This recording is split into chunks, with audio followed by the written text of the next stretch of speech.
International Women's Day comes at a difficult time for the world and for gender equality this year. Yet, it is also a time to fight for transformative change. Millions of women and girls and their communities face extraordinary hardships in their economies, in their social life, and public health. This is despite the positive progress made in the previous decades on issues such as girls' education, the elimination of discriminatory laws, targeted health interventions that reduce maternal deaths, and the greater engagement of youth in gender equality advocacy. We salute women and young people for the continuous drive for gender equality and human rights for the last 25 years since the adoption of the Beijing Declaration for Action.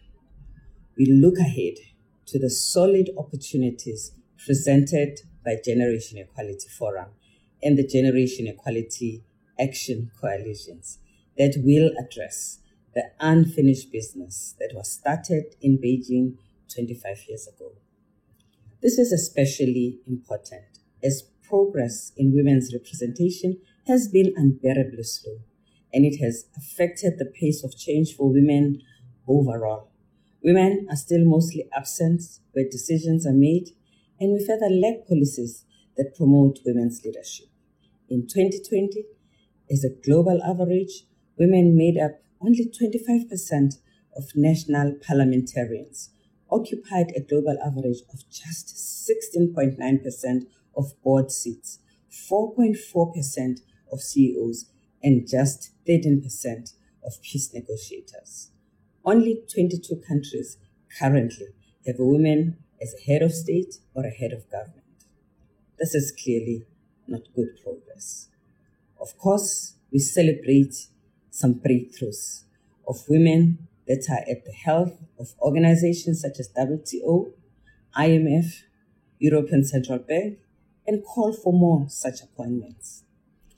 This year, both International Women's Day and the Commission on the Status of Women focus on the participation of women in leadership and decision-making and call for actions that are proven to boost and sustain that representation. For example, we know that where countries have put in place and enforced special measures like quotas, targets, they have made systemic progress on women's leadership, as well as those that have policies to address representation. Where measures do not exist, progress is slower or even non-existent and easily reversible. The universal catastrophic lack of representation of women in decision-making affects women's life, and this has gone on for too long. And it is in fact bad corporate governance to deny affected parties representation on matters affecting them. This requires our urgent attention, especially now in the view of the erosion of our equality gains by the COVID-19 pandemic.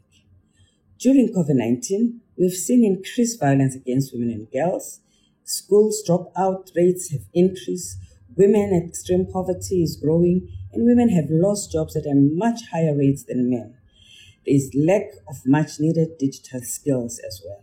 Solutions to these and many other problems cannot be left to men alone.